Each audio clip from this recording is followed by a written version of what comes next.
TV, o programa da Revista em Evidência na RDC TV.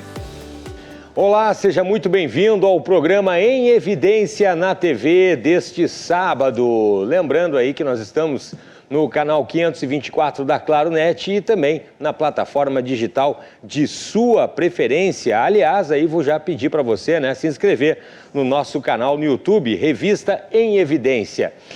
Lembrando sempre, que o Evidência na TV tem o patrocínio e o apoio de CDP Consultoria de Direito Público, Kaisermac Equipamentos. Mais da metade dos municípios gaúchos já conhece a qualidade dos produtos da Kaisermac. Cicobi Cred Capital, mais que uma escolha financeira, uma opção mais justa para cuidar do seu dinheiro.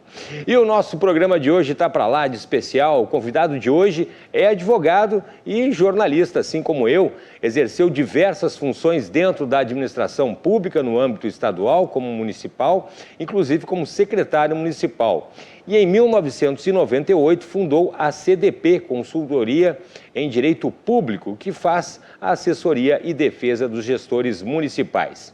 Em seu portfólio consta atuação junto a várias associações de municípios de diferentes regiões do estado, totalizando um número superior a 250 municípios amparados. Também é autor do livro O que todo prefeito precisa saber antes do início do mandato. Atualmente trabalha junto ao Tribunal de Contas, a 4ª Câmara Criminal do TJRS e a Procuradoria dos Prefeitos. Além de tudo, é um grande torcedor do time tricolor gaúcho e atua como conselheiro do Grêmio Futebol Porto-Alegrense. Seja muito bem-vindo, Dr. Vladimir Chieli. Boa tarde, boa noite.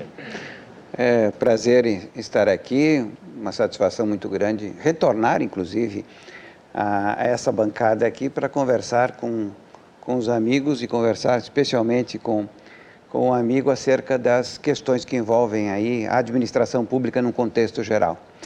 Então é sempre uma satisfação estar aqui junto com um amigo. A satisfação é toda nossa, doutor Vladimir. E eu começo lhe perguntando, então, quais são os principais temas abordados no seu livro, O que doutor Vladimir, o que um prefeito precisa saber antes de começar a sua gestão pública?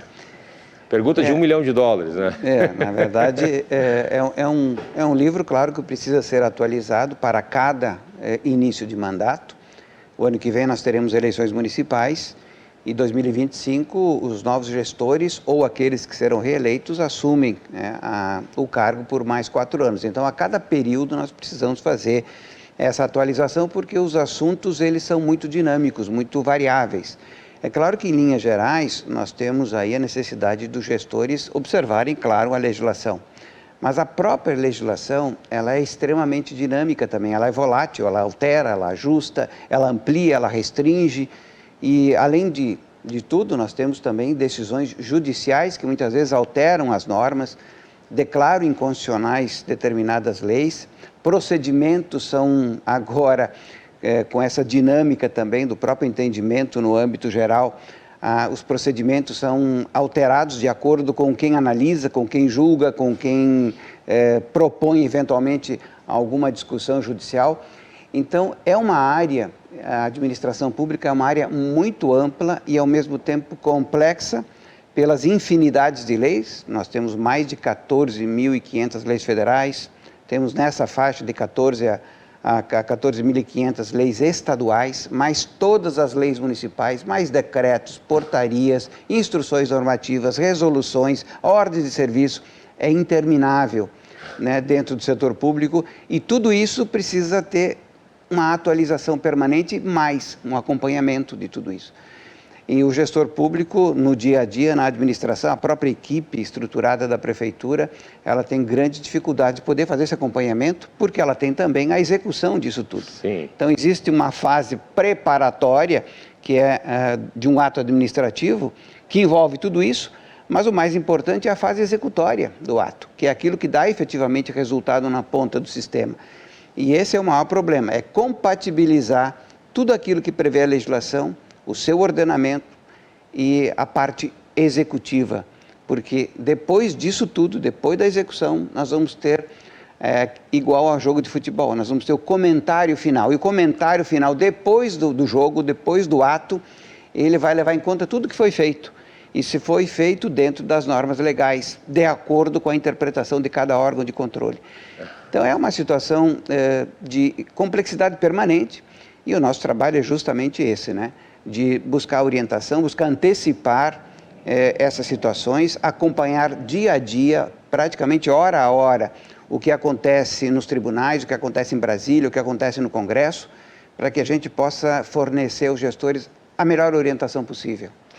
Doutor Vladimir, agora eu estou lembrando, doutor Vladimir, eu entrevistei o senhor e um colega seu durante a pandemia, que foi um grande desafio também. Procurador de Gravataí, se não me falha. Exatamente, procurador de Gravataí, lá num outro estúdio, num sábado de manhã. Exato. E eu me lembro que nós estávamos num momento muito delicado, né, juntando tudo isso que o senhor falou, ainda teve lá, a gente teve uma questão da pandemia também, né, que foi um auxílio fundamental para os prefeitos, que também era tudo novidade, né, doutor Kelly?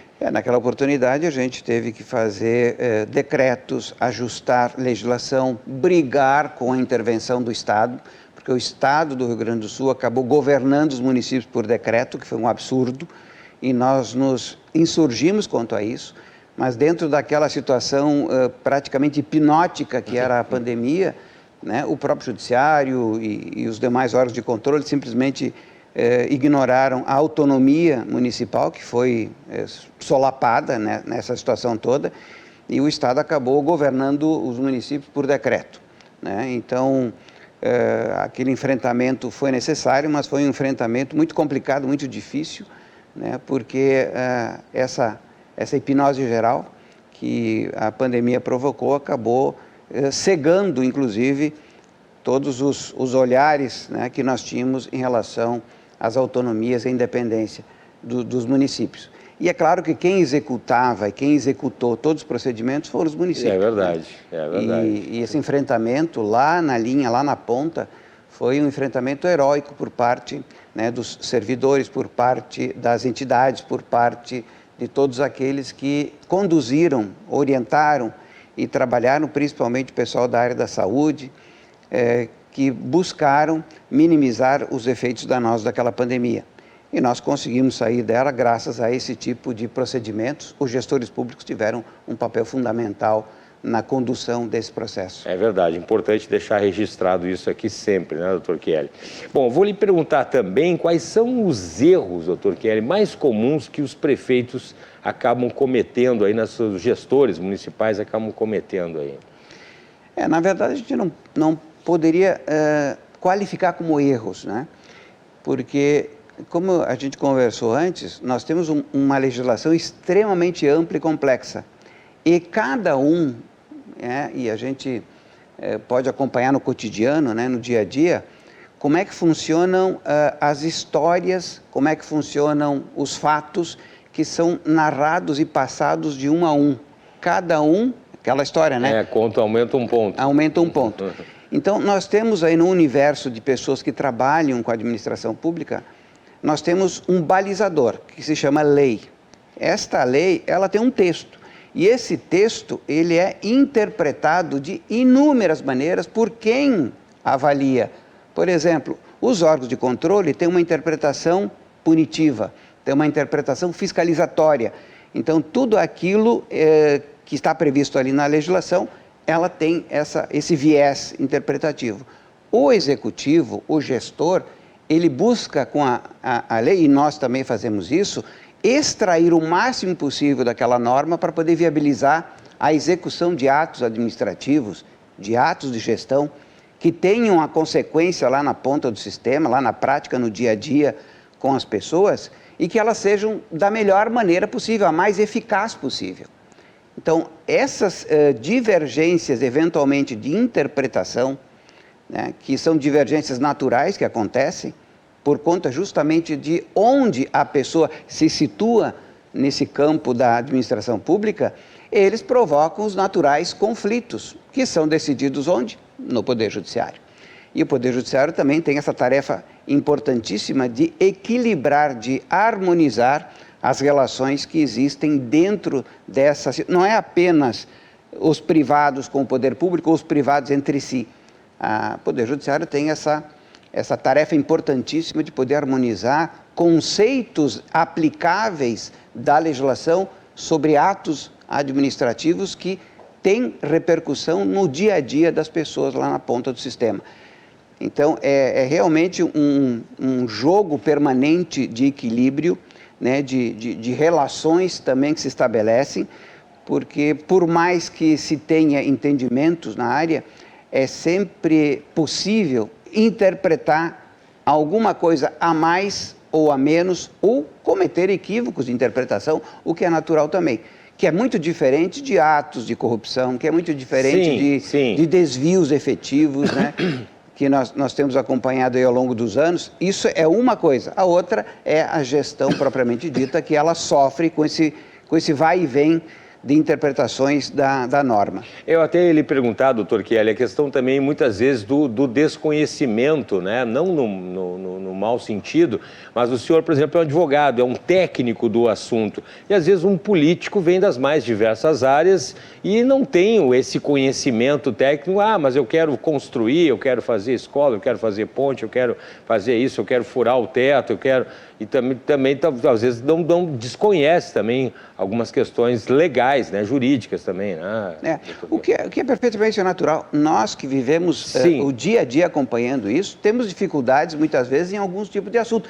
Claro que grande parte dos atos de gestão da administração municipal, sei lá qual é o percentual que a gente poderia dizer, então de 80%, 90%, são regulares, são normais, são permanentes, são continuados. Sim. Né? Então, a gente trabalha ali ajustando eventualmente um outro ponto. Agora, a administração pública, ela é tão imprevisível quanto a nossa vida cotidiana. Pois é. E essa imprevisibilidade, ela tem que ser, porque não existe na lei absolutamente previsão de tudo aquilo que se faz. Sim. Porque aí não precisaria nem de gestor, bastaria aplicar os dispositivos da lei ou um programa de computador. Sim. Então, tem situações legais que têm que ser interpretadas à luz de um conjunto de normas, de procedimentos, que esses procedimentos, ajustados à situação concreta, eles possam ser viáveis daquela forma. E quando futuramente haverá uma auditoria, uma fiscalização, uma análise daqueles atos que foram feitos, aquela análise, elas têm que estar mais próxima efetivamente daquilo que se chama de correção do ato administrativo. Porque ato administrativo absolutamente correto não existe. Eles são os menos problemáticos, eles são os ajustáveis de acordo com a situação concreta, já que nós não temos legislação específica que trata de cada assunto. Nós temos legislação que trata da questão geral, genérica, e aí nós vamos aplicar determinadas normas que muitas vezes elas são aplicadas em conjunto, 4 ou 5 leis para conseguir agregar ou viabilizar um determinado ato administrativo que importa na geração de uma despesa pública. Essa despesa pública ela tem que estar sempre amparada, né, do ponto de vista técnico, do ponto de vista legal, do ponto de vista orçamentário e, sobretudo, da gestão propriamente dita, para que ele tenha eficácia na hora de sua aplicação. Pois é, nós leigos, doutor Chieli, a gente vê muito o trâmite entre o Executivo e a Câmara Municipal, por exemplo, né? O prefeito vai vetar, não vai vetar, enviou um projeto, aí tem a base para passar ou não. O leigo mais fica nessa transação, observando esse jogo entre os vereadores e o Executivo. É que essa é a relação externa, é a relação que aparece. Que a gente vê. E é a relação do dia a dia das pessoas, inclusive, se a gente for acompanhar o Congresso Nacional, as brigas que tem o mesmo sistema entre Executivo, Legislativo e Judiciário, inclusive no âmbito federal, né, o âmbito estadual não é diferente, e é claro que no município essas situações elas também ocorrem, mas é aquilo que o cidadão consegue acompanhar, porque nós estamos tratando ali de normas, nós estamos tratando ali de fiscalização e de procedimentos gerais. Quando a gente entra nos detalhamentos dos atos de gestão, como eles são executados, como eles são procedidos, como eles são feitos, quais são os parâmetros legais que eles devem observar, aí cria-se uma dificuldade até de entendimento de nós mesmos, né? De como é que nós vamos proceder dessa forma. Porque muitas coisas podem parecer simples, mas na hora de serem executadas, elas se tornam complexas porque não têm enquadramentos possíveis. E aí a gente tem que, então, fazer os jogos, né, de utilizar diversas normas para poder viabilizar aquele determinado ato. E isso se dá em toda a cadeia de atos administrativos, porque o poder público, e talvez seja a área de maior abrangência, o poder público faz tudo. Ele trata das questões que envolvem tanto o poder judiciário como o poder legislativo, a vida do cidadão, todo o cotidiano das pessoas. Então, ele é seguramente hoje a maior área em termos de legislação, em termos de aplicação, em termos de execução, em termos de fiscalização, que existe, porque ela abrange absolutamente toda a vida do cidadão, envolvendo inclusive as próprias entidades e instituições. Com certeza. É verdade, é na vida, como a gente costuma dizer, é no município que a vida acontece, como a gente costuma dizer, doutor Chieli. A gente vai fazer um intervalo, em seguidinha a gente vai voltar conversando com o doutor Vladimir Chieli, falando sobre a importância, aí a gente já comentou sobre isso, a importância do municipalismo, né, para a gestão dos recursos das prefeituras e também a municipalização da área da saúde. Mas é depois do intervalo, a gente já volta um instante só. Evidência na TV, o programa da revista Evidência na RDC TV. Precisando de peças de reposição para maquinário de terraplanagem e manutenção de rodovias?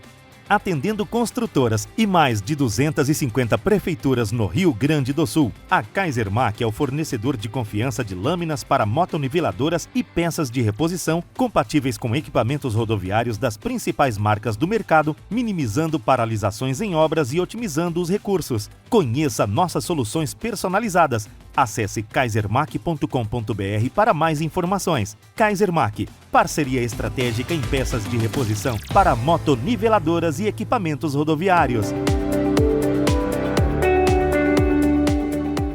Evidência na TV, o programa da revista Evidência na RDC TV. Estamos de volta com o programa Em Evidência na TV deste sábado, sempre agradecendo a sua audiência, o seu carinho e lembrando aí que o Em Evidência na TV tem o patrocínio de CDP, Consultoria de Direito Público. Kaisermac Equipamentos, mais da metade dos municípios gaúchos já conhece a qualidade dos produtos da Kaisermac. E Cicobi Crédito Capital, mais que uma escolha financeira, uma opção mais justa para cuidar do seu dinheiro. Estamos nos canais aí 24 e 524 da Claro Net e também no nosso canal no YouTube, Revista Em Evidência. Se inscreve lá, ativa a notificação para receber as novidades e dá aquele joinha para a gente. Estou conversando com o Dr. Vladimir Chieli, né? Está falando aí sobre a questão dos desafios da gestão municipal. Eu vou seguir lhe perguntando então, Dr. Chieli, sobre a importância do municipalismo para a gestão dos recursos das prefeituras e a questão também, Dr. Chieli está me falando no intervalo sobre temas que estão agora no momento, né? Sobre a municipalização na área da saúde também. A gente tem a questão dos pisos agora, de enfermagem também. Como é que está essa situação, Dr. Chieli? Os desafios são diários, né? Nós temos uma série de situações aí que estão, que a gente chama pipocando, né? São pendentes de uma análise cotidiana, principalmente agora essa questão que envolve os pisos salariais. Nós já tínhamos uma situação em relação ao piso do magistério, que vem desde a decisão do Supremo em 2011 sendo aplicadas, e a partir das últimas portarias do Ministério, que inclusive nós tivemos que adotar uma medida judicial por conta da impossibilidade de poder aplicar 33% no ano passado e mais 14,95% esse ano, mediante portaria do Ministério da Educação, nós ingressamos judicialmente e anulamos as portarias tanto do ano passado como deste ano, porque elas não tinham suporte legal para isso. E é claro que o Poder Judiciário Federal, inclusive, já se manifestou em caráter definitivo em sentenças e agora já também junto ao TRF-4, né, Tribunal Regional Federal, de que as portarias são nulas de pleno direito porque não tem base legal para a aplicação desses percentuais e não tem lei federal que regulamenta o piso do magistério, depois da edição da nova lei do Fundeb, que foi agora em 2021. Então é um procedimento técnico, esses que a gente tanto fala, né? Um procedimento técnico que nós adotamos para preservar o orçamento municipal, que simplesmente está extrapolando este ano, principalmente, tendo em vista a diminuição da receita federal, a diminuição da atividade econômica tem prejudicado sensivelmente os orçamentos municipais e a receita pública, num contexto geral, e tem atingido fortemente os municípios a ponto de grande parte dos municípios estarem com os seus comprometimentos, né, de gasto com pessoal em relação à receita corrente líquida acima de 54%, que é o limite máximo permitido pela Lei de Responsabilidade Fiscal, e a partir daí, então, deixa de ser uma questão administrativa do gestor e passa a ser uma questão criminal, porque a infração ao dispositivo da Lei de Responsabilidade Fiscal, a partir de 54%, se torna uma situação de natureza criminal se o gestor não retoma os 54% e também tem um limite prudencial, que a gente chama de limite prudencial, que é o limite de anteparo, que é de 51,3%. Então, o gestor não pode trabalhar na administração com percentuais que comprometam a receita em relação ao gasto com pessoal acima de 51,3%. E nós não estamos falando também dos inativos, dos aposentados. Os inativos e os aposentados daria um programa só para isso, porque a gente até não conversa muito sobre isso, porque e a gente brinca com os prefeitos. Se a gente entrar ainda na questão previdenciária, que é um verdadeiro caos, os gestores municipais renunciam na hora, né? Porque já tem os problemas do dia a dia. Sim, com a folha. Com a folha, a impossibilidade de conseguir cumprir esses limites. A receita que é estimada em um determinado valor, ela não se cumpre e, portanto, se reduz a possibilidade de receita, vai aumentar o comprometimento de gasto com o pessoal nos percentuais. E quando isso ocorre, tranca tudo no município. Não consegue mais emenda, projeto, não consegue mais nenhum programa do governo federal, do governo estadual. Ele se torna inadimplente no cadastro, né, de órgãos públicos. Então, tudo acaba se tornando mais complicado para o município, que está com uma situação já de extrema complexidade. Então, é também um problema crônico. Os pisos agora de enfermagem, né, juntamente com o piso do magistério, é outro problema, né, principalmente na questão da enfermagem. O governo federal cria uma situação dessas junto com o Senado, que é isso não é desvalorização, não é falta de valorização de nenhuma categoria, mas é uma irresponsabilidade do Senado Federal, uma irresponsabilidade eleitoreira do ano passado do Congresso Nacional, envolvendo a Câmara dos Deputados, que aprova um piso sem qualquer sustentação financeira. Não tem sustentação financeira. O governo federal retirou do orçamento da Seguridade Social, foi lá, raspou o que deu esse ano, pegou 7 bilhões e 300 milhões e colocou para o pagamento do piso, quando o custo efetivo, ele ultrapassa 25 bilhões, pegou 7 do que ele conseguiu no orçamento da Seguridade Social. Então, não tem recursos financeiros projetados para o ano que vem, nem para os próximos exercícios, nenhuma garantia desses 25 a 27 bilhões que são necessários para manter o piso dessa categoria toda da enfermagem. E isso é uma irresponsabilidade de ambos, do governo federal e do Congresso Nacional. Porque na medida em que cria uma despesa dessa natureza para o município executar, a União tem que bancar do seu orçamento, conforme está expresso numa emenda constitucional, número 128, que impede a União e qualquer outro órgão ou ente da federação de criar despesas que não tenham sustentação orçamentária e financeira. E é o caso da União. Ela criou, junto com o Senado Federal, junto com o Congresso Nacional, uma despesa que ela não tem recurso para isso. Não tem projetado, não tem garantido esse recurso. E isso vai acabar estourando onde? Sempre na ponta do sistema. Porque é lá no município que o prefeito tem que se explicar com os profissionais da enfermagem. É lá no município que tem que resolver o problema. Mas não tem como resolver o problema se não tem recursos financeiros para isso. Aconteceu isso com os professores também, né? O piso nacional dos professores também. O piso nacional do magistério, por exemplo, a União, desde que foi criado, nunca aportou um centavo sequer nos estados que pertencem à região centro-oeste, sul e sudeste. Eventualmente, se ampliou a ajuda financeira para os estados do norte e nordeste, mas nunca houve um centavo do Fundeb, por exemplo, adicional para ajuste no piso do magistério, desde que foi implantado o piso. Então, é muito simples o governo federal criar gastos e determinar que os outros executem e paguem esses gastos. Mas a partir dessa emenda constitucional número 128, não tem mais isso. Se a União criar uma despesa, ela vai ter que bancar essa despesa, senão o município fica desobrigado a cumprir com essa despesa, até porque o município é um ente federado autônomo e independente. Tem que respeitar isso porque está na Constituição. Então, não é desvalorizar ninguém, não é brigar com ninguém. É a possibilidade efetiva de conseguir executar essa questão que envolve essa geração de despesa que não tem suporte orçamentário e financeiro. É só isso. O problema todo é viabilizar o cumprimento, né, de uma norma que está estabelecida aí com a realidade financeira e orçamentária dos municípios. Senão, o doutor Kelly, os municípios vão sofrer também um termo que tem se usado bastante, a insegurança jurídica, né? Tipo, mudar as regras ali no meio do caminho. Aí as prefeituras também acabam tendo também esse tipo de risco, né? Vou lhe perguntar, doutor Kelly, qual é a importância também, né, que a gente tem observado dos consórcios para o fortalecimento dos municípios, né? A gente tem visto essa prática aqui no estado. Qual a importância disso? Os consórcios são, na verdade, a junção de municípios.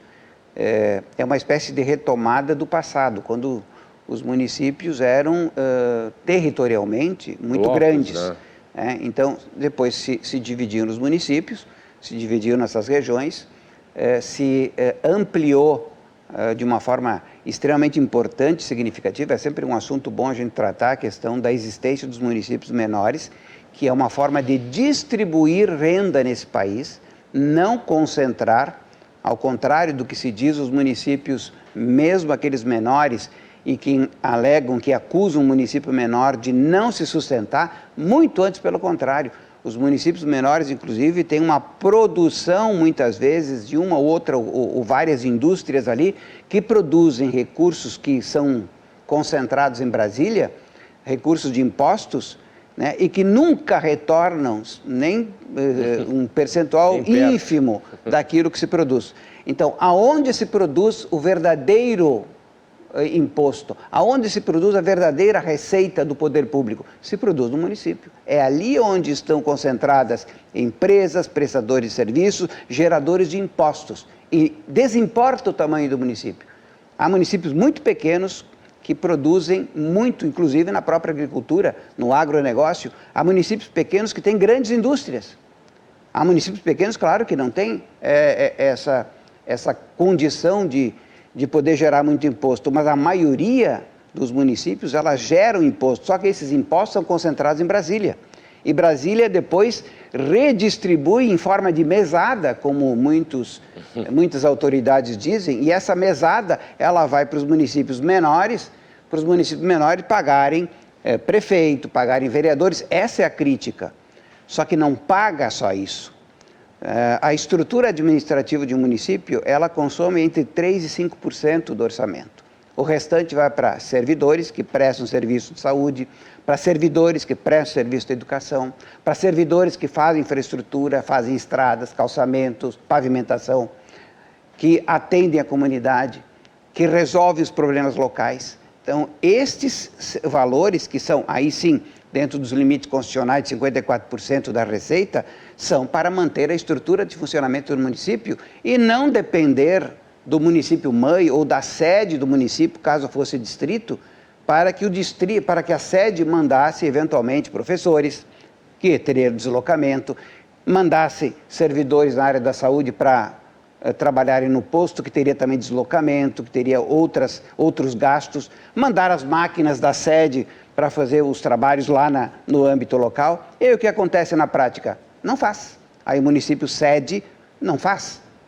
Então, a divisão territorial do município, fragmentada em municípios, ela é altamente positiva para o desenvolvimento das comunidades, inclusive mais distantes possíveis dos centros urbanos. É um grande acréscimo isso, e se pega a renda nacional, que é produzida por esses municípios também, e se redistribui conforme o seu tamanho e conforme os critérios gerais de arrecadação e de produção, inclusive, das receitas, que elas são divididas por índices, né? Conforme o tamanho do município, conforme os critérios, ela recebe de volta aquilo que produz, mas nunca recebe de volta aquilo que efetivamente gera de impostos.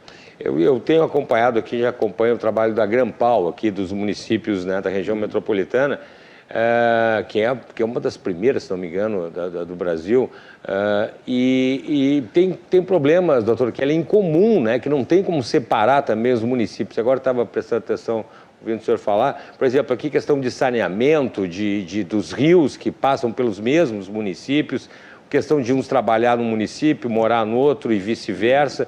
Então, realmente, há essa necessidade também de aglomerados, né, de municípios, como é o caso aqui da região metropolitana. Acontece bastante isso, e os consórcios têm esse objetivo, né, de poder executar, de poder organizar, de poder centralizar, inclusive no âmbito de decisões de âmbito regional, aquilo que seja de interesse comum dos seus associados. Então, é uma espécie de grande município, ou é uma espécie de microgoverno regional, especificamente naquelas áreas de atuação dos consórcios, em que eles conseguem demandar, e principalmente os consórcios foram muito estimulados a partir de 2005, com a criação da Lei 11.107, e eles passaram a atuar de uma maneira muito forte, muito intensa na área da saúde, especialmente na aquisição de medicamentos. É verdade. Quando se adquire medicamentos em grandes quantidades, é natural que os preços tenham uma significativa redução. E é o que os consórcios têm feito na área, né, de medicamentos, na área principalmente de consultas, procedimentos na área da saúde, contratação de profissionais que trabalham mediante credenciamento.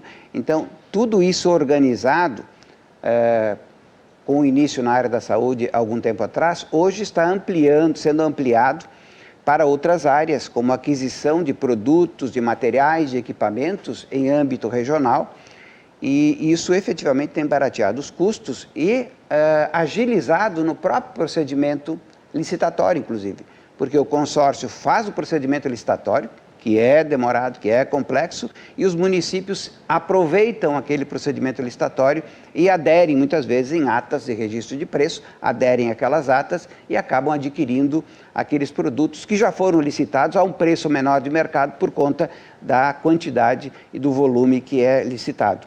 Então, os consórcios servem muito para isso também. Perfeito, doutor Vladimir Chieli. A gente está se encaminhando para o final do programa. Eu vou fazer um break agora, na sequência a gente vai ter o último bloco e eu não posso deixar de perguntar para a gente concluir. Poderíamos conversar muito mais, como o doutor Chieli falou, o assunto é complexo, né, e de extrema valia para os gestores públicos aí. Em Evidência na TV, o programa da revista Em Evidência na RDC TV. Precisando de peças de reposição para maquinário de terraplanagem e manutenção de rodovias? Atendendo construtoras e mais de 250 prefeituras no Rio Grande do Sul, a Kaisermac é o fornecedor de confiança de lâminas para motoniveladoras e peças de reposição compatíveis com equipamentos rodoviários das principais marcas do mercado, minimizando paralisações em obras e otimizando os recursos. Conheça nossas soluções personalizadas. Acesse kaisermac.com.br para mais informações. Kaisermac, parceria estratégica em peças de reposição para motoniveladoras e equipamentos rodoviários. Em Evidência na TV, o programa da revista Em Evidência na RDC TV. Brasília em Evidência, com Voltaire Santos. Olá, ouvintes, muito obrigado pela audiência. Nós vamos conversar agora com o secretário institucional de comunicação da Presidência da República, da Secretaria de Comunicação, Maneco Hassen, que ao lado do ministro Paulo Pimenta tem, nas últimas semanas, um olhar especial para os moradores do Vale do Taquari. Isso porque tivemos uma tragédia, uma enchente que deixou muitas mortes e que destruiu especialmente duas cidades, Mussum e Roca Salles. Secretário Maneco, começo te perguntando pela informação do momento. Há pouco tempo, o senhor estava em uma reunião com demais ministros, com o presidente em exercício Geraldo Alckmin, e uma nova comitiva vai para o Rio Grande do Sul na próxima semana. Seja bem-vindo ao nosso programa. Eu que agradeço, Voltaire, a oportunidade de poder estar aqui junto contigo, todos os ouvintes, todos os telespectadores. E, mais uma vez, uma comitiva do governo federal vai ao Vale do Taquari. Na próxima quarta-feira, dia 27, decisão tomada agora há pouco, no final da manhã desta quarta-feira, pelo presidente em exercício Geraldo Alckmin, numa reunião com diversos ministros e ministérios que tratam do tema da tragédia no Rio Grande do Sul, para dar continuidade a esta missão que o presidente Lula determinou de reconstrução das cidades que foram atingidas nas últimas semanas pelas enchentes, pelo ciclone, né? Enfim, por toda esta tragédia. O Rio Grande do Sul que tem sofrido muito no último período com ações extremas da natureza, secas, enchentes, né? Ciclones, enfim, vendaval. E, infelizmente, este tipo de ações tem se tornado cada vez mais frequentes. Mas o que ocorreu no Vale do Taquari, especialmente na ponta de cima do vale, que vem, inicia em Santa Teresa, que ainda é na serra, mas vem descendo, pega Mussum, Roca Salles, Encantado, Arroio do Meio, para chegar em Lajeado, Estrela, até descer a Taquari. O que aconteceu ali foi algo extremamente incomum e que nunca havia ocorrido antes. Eu sou da região, fui prefeito 2 vezes em Taquari, conheço bem a nossa região. E nós estávamos ali acostumados com enchentes. 1 ou 2 vezes por ano era normal. Uma enchente no Vale do Taquari, no Rio Taquari. Mas era enchente do rio subir, causava, obviamente, algum tipo de transtorno. O rio descia e a população já estava, entre aspas, acostumada a esse tipo de situação. Agora não. Desta vez foi algo inimaginável e que, inclusive, pegou muita gente de surpresa, não só pelo volume das águas, mas também pela velocidade com que o rio encheu e veio atropelando as cidades, veio varrendo as cidades e levando junto o que via pela frente, né? O que ocasionou toda essa tragédia que, nas últimas semanas, a imprensa tem noticiado muito. Foi, inclusive, tema do programa Profissão Repórter de ontem à noite na Globo, né? E desde o primeiro momento, é importante fazer este relato aqui, desde o primeiro momento, o governo federal esteve presente, seja fisicamente lá no Vale do Taquari ou nas ações determinadas pelo presidente Lula aqui em Brasília.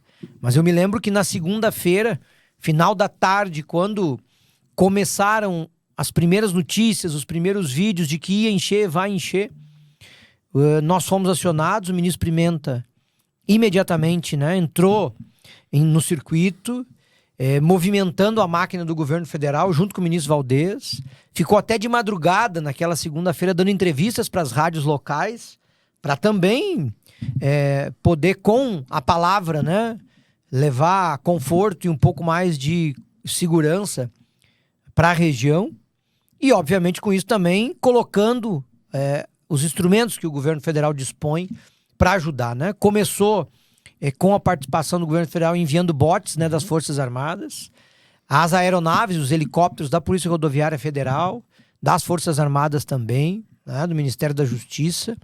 No dia seguinte, uma equipe da Defesa Civil já aportou no Vale. Na quarta-feira, o próprio ministro Pimenta com o ministro Valdez estiveram na região com o coordenador nacional da Defesa Civil e outros técnicos do governo. As Forças Armadas, né, foram aumentando a sua presença na região. A Força Nacional do SUS também foi para a região e, inclusive, montou um hospital de campanha lá em Roca Salles. No domingo, menos de uma semana, portanto, né, do início dessa tragédia, uma comitiva liderada pelo presidente em exercício Geraldo Alckmin, com 8 ministros, secretários nacionais, presidente da Caixa Econômica Federal, nosso Edgar Preto, presidente da Conab, visitaram a região, visitaram Mussum, visitaram Roca Salles, anunciaram ali 741 milhões de reais já de recursos para as ações de urgência necessárias.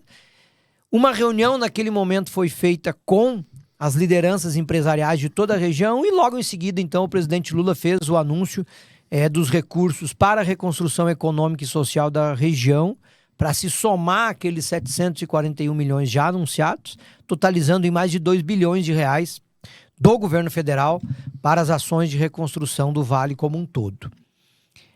Até hoje, as equipes da Defesa Civil permanecem na região, a Força Nacional do SUS permanece lá, e mesmo assim, pela urgência, pelo tamanho das consequências que infelizmente essa tragédia trouxe, e pela necessidade que a gente tem de entrosar cada vez mais com os municípios, que obviamente tem vindo a Brasília, dialogado com o governo volta agora então na próxima quarta-feira na região, para reuniões de trabalho, numa agenda que ainda nós estamos organizando o detalhamento dela, mas o mais importante é que a determinação do presidente Lula de que não vai faltar nada para a reconstrução das cidades que foram abaladas por esta tragédia, esta tarefa de, pela terceira vez, uma comitiva ministerial do governo federal vai aportar na região na próxima quarta-feira. Se tem alguém que pode falar bem pela região, é o teu caso, né, Maneco Assi? O Maneco foi prefeito de Taquari por 8 anos, foi presidente da FAMURS, que é a federação que representa as 497 prefeituras do Rio Grande do Sul, e o Maneco foi candidato a deputado estadual, fez mais de 35 mil votos naquela região. Então, tu tens autonomia, inclusive política, para falar sobre as características geográficas, locais da população. Maneco, algumas notícias que começam a se estabelecer também em função da tua postura de diálogo com diversos setores. E uma eu queria justamente te perguntar. A gente sabe que tudo isso que o senhor elencou é importante, a vida em primeiro lugar. Mas o restabelecimento do tecido econômico, ou seja, as pessoas voltando para o seu trabalho, também vai ser uma parte muito importante. E nesse caso, por exemplo, em Roca Salles, nós temos uma fábrica da Calçados Beira-Rio.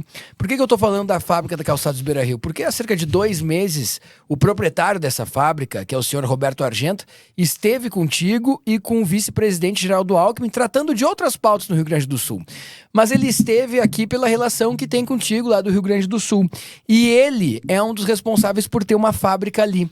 O senhor pretende conversar com ele? Sabe de alguma notícia envolvendo essa fábrica em Roca Salles? O que deve acontecer com aquelas 1.000 pessoas que trabalham nessa fábrica de calçados em Roca Salles, na tua região, que é o Vale do Taquari? Se pegasse um tema importante, Voltaire, porque além da tragédia, né, que destruiu a região, causou mortes, infelizmente, né, milhares de desabrigados, casas destruídas, escolas, postos de saúde, estradas, pontes, né? O emprego, que é algo fundamental, inclusive para esta reconstrução, né, social e econômica da região, também foi muito abalado. Desde o pequeno e médio comércio, que cidades como Mussum, Roca Salles, tiveram o pequeno e médio comércio destroçado.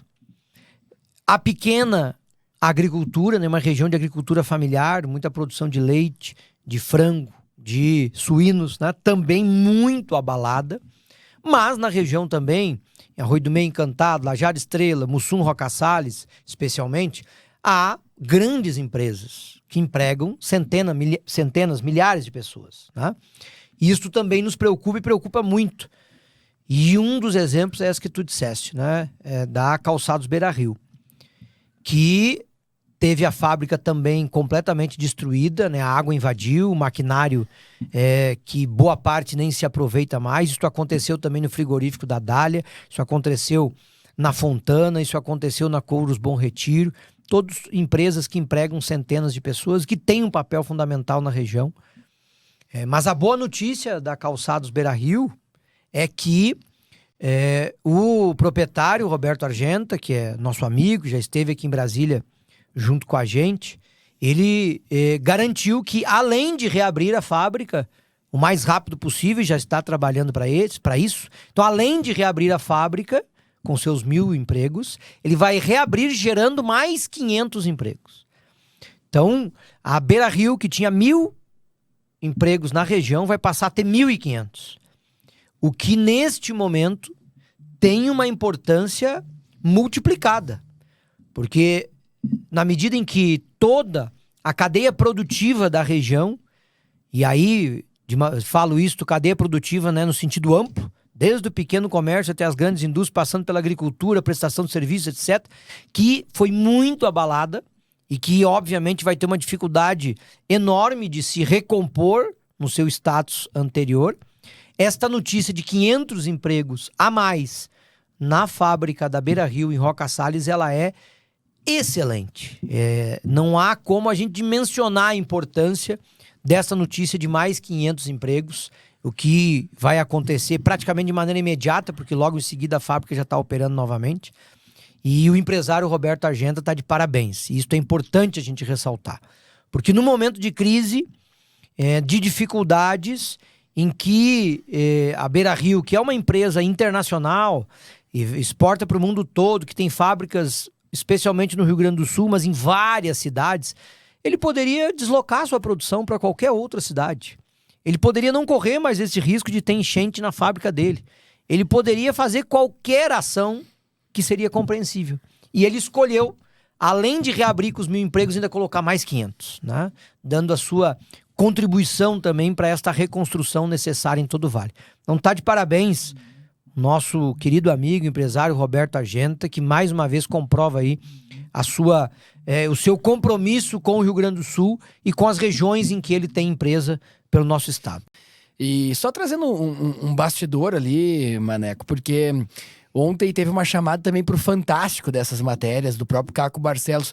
A gente viu fotos e vídeos no teu Instagram ali, @ManecoRossi, e viu que tu conversou. Qual é a visão de um Caco Barcelos, um repórter da Globo, para aquela tragédia ali, nas conversas que o Maneco teve com a Rede Globo ali?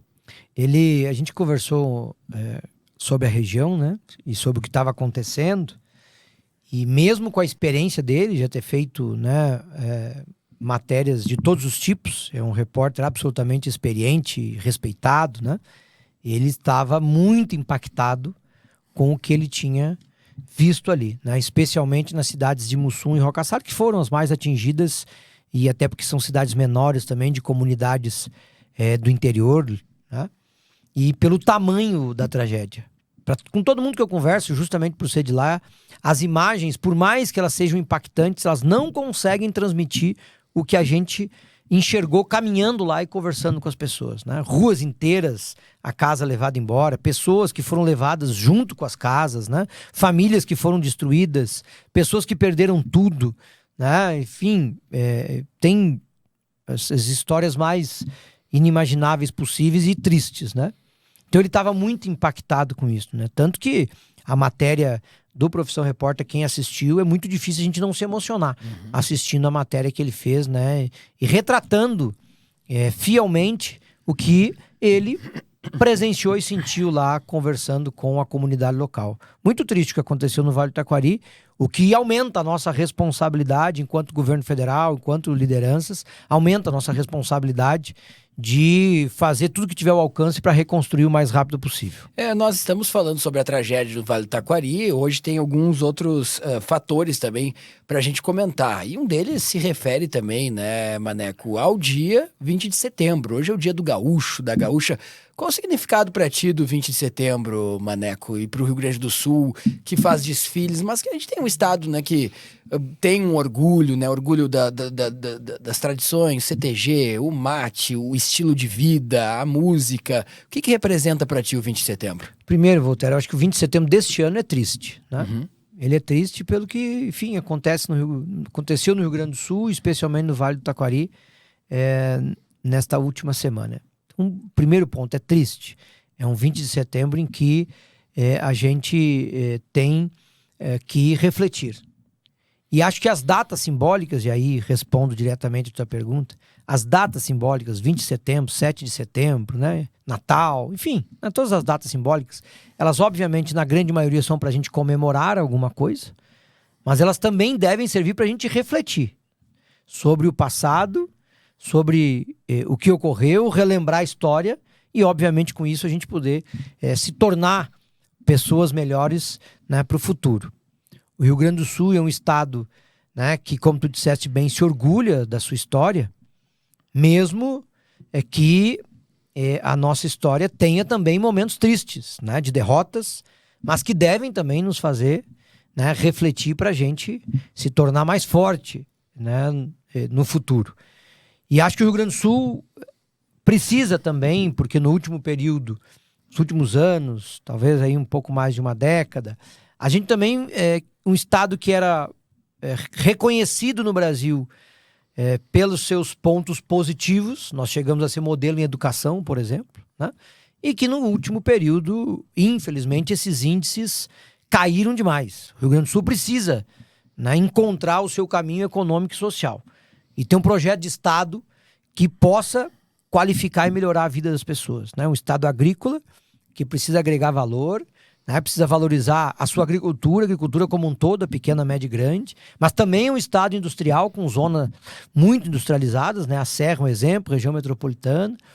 E a gente precisa cada vez mais trabalhar para que o Rio Grande do Sul possa reencontrar o seu projeto de Estado para que ele se torne de novo um Estado modelo para o Brasil. Nessas polêmicas, Mané, que tivemos sobre o hino que a Assembleia Legislativa chegou a parar, isso interfere na pauta do gaúcho? É importante? Eu digo porque hoje é 20 de setembro, a gente teve aquele trecho polêmico que fala povo que não tem virtude acaba por ser escravo.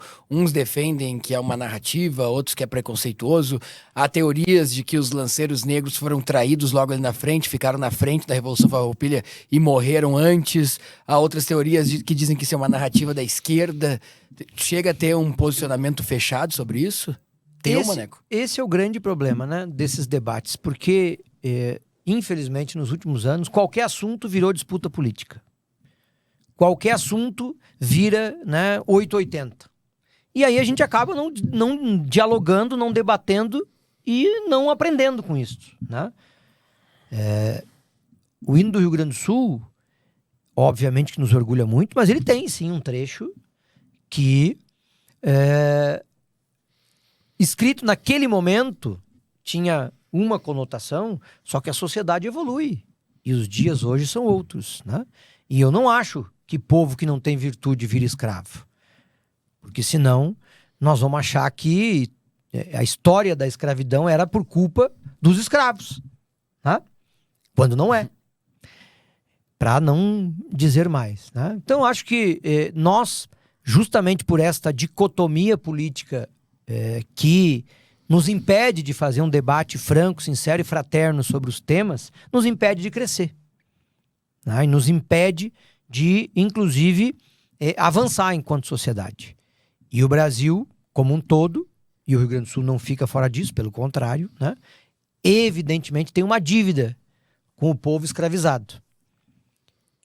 E que, ao ser, entre aspas, libertado, não encontra nenhuma condição de poder minimamente se estruturar e se inserir na sociedade, o que até hoje não é feito a contento como deveria ser, né? Então, este é um debate que deveria ser feito de maneira mais transparente e de maneira mais fria na história, justamente para a gente poder identificar, né, o contexto histórico e poder, inclusive, admitir os erros que, historicamente, o Brasil ou o Rio Grande do Sul cometeu, né, com parcelas da sociedade. Isso é um fator que realmente chama a atenção. Portanto, estamos terminando aqui a entrevista com o Maneco Assen, ele é secretário de Comunicação Institucional da Secretaria de Comunicação da Presidência da República, ao lado do ministro Pimenta, vem tocando as políticas da SECOM, com este olhar especial também, neste momento, para os moradores afetados pela tragédia no Rio Grande do Sul, especialmente de duas cidades, Roca Sales e também Mussum. Maneco, muito obrigado. Queria só no encerramento que você relembrasse o fato dessa semana. Nova comitiva ministerial indo para o Vale do Taquari. Isso mesmo, né? Na quarta-feira, dia 27, uma comitiva de ministros, pela terceira vez indo para a região, lideradas pelo ministro Paulo Pimenta, ministro Valdez, ministro Paulo Teixeira também já confirmou presença, para reuniões de trabalho temáticas, né, com os municípios, com as entidades empresariais e de trabalhadores da região, com as cooperativas, justamente para que cada tema da reconstrução possa avançar, né? Nós temos que tratar das moradias, nós temos que tratar da recuperação econômica dos empregos, nós temos que tratar da reconstrução das escolas, nós temos que tratar da reconstrução de postos de saúde e hospitais que foram atingidos. Já tem o recurso, o governo federal garantiu, a burocracia, obviamente, não é a de uma situação normal, mas ela existe, precisa ser, então, portanto, né, vencida para que a gente possa, o mais rápido possível, se é que se pode dizer isto, retornar à normalidade na região. Nós voltamos na próxima semana. Obrigado, secretário Maneco Assen, secretário de Comunicação Institucional da Secretaria de Comunicação da Presidência da República. Voltamos na próxima semana com mais informações que impactam e fazem a diferença aí na sua vida. Tchau!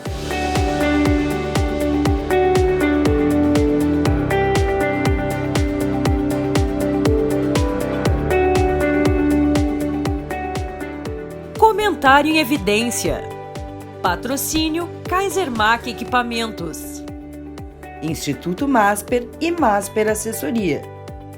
Precisando de peças de reposição para maquinário de terraplanagem e manutenção de rodovias? Atendendo construtoras e mais de 250 prefeituras no Rio Grande do Sul, a Kaisermack é o fornecedor de confiança de lâminas para motoniveladoras e peças de reposição compatíveis com equipamentos rodoviários das principais marcas do mercado, minimizando paralisações em obras e otimizando os recursos. Conheça nossas soluções personalizadas. Acesse kaisermack.com.br para mais informações. Kaisermack, parceria estratégica em peças de reposição para motoniveladoras e equipamentos rodoviários.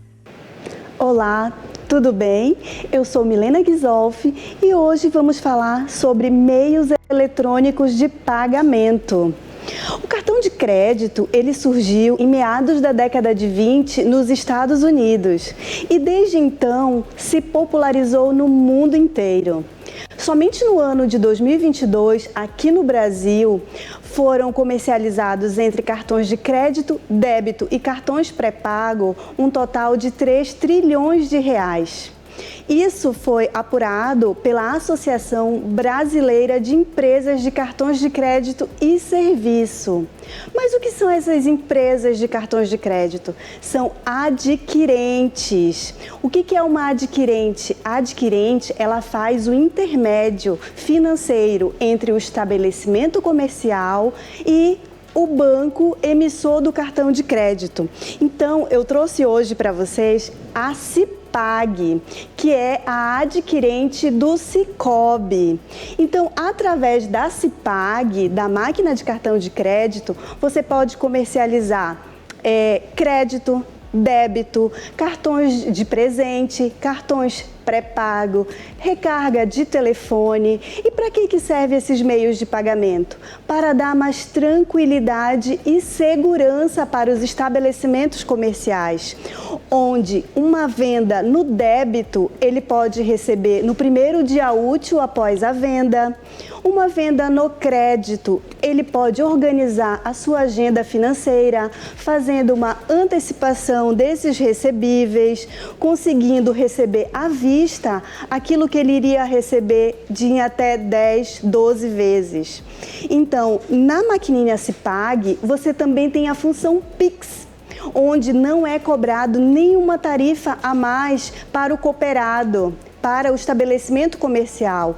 Então, tem várias outras adquirentes que cobram por esse serviço, mas na Cipag, esse serviço ele é gratuito. O que mais que podemos fazer na Cipag? Uma venda digitada, que é aquela venda onde o cliente final, o consumidor, não está presente. Pode ser gerado link de pagamento, que é quando o estabelecimento comercial gera um link com o produto vendido e o valor da venda e envia esse link para o seu cliente. E o seu cliente escolhe a forma de pagamento, a forma de parcelamento dessa compra. Então, é mais uma comodidade que a Cipag oferece para esse cliente. Também tem aceitação de tickets refeição e alimentação para restaurantes e lanchonetes, ticket combustível, se for o cliente, o estabelecimento comercial, um posto de gasolina. Também, não menos importante, o e-commerce, que são as lojas virtuais que vendem seus produtos e serviços pela internet. Através da Cipag, você pode fazer as suas vendas online e receber com mais tranquilidade, conforto e garantia de recebimento. Porque mesmo que um cliente não pague a sua fatura de cartão, a adquirente vai fazer o repasse para o cliente. Então, é mais uma segurança de que irá receber no final do mês a sua agenda financeira. Então, essas foram as dicas em evidência.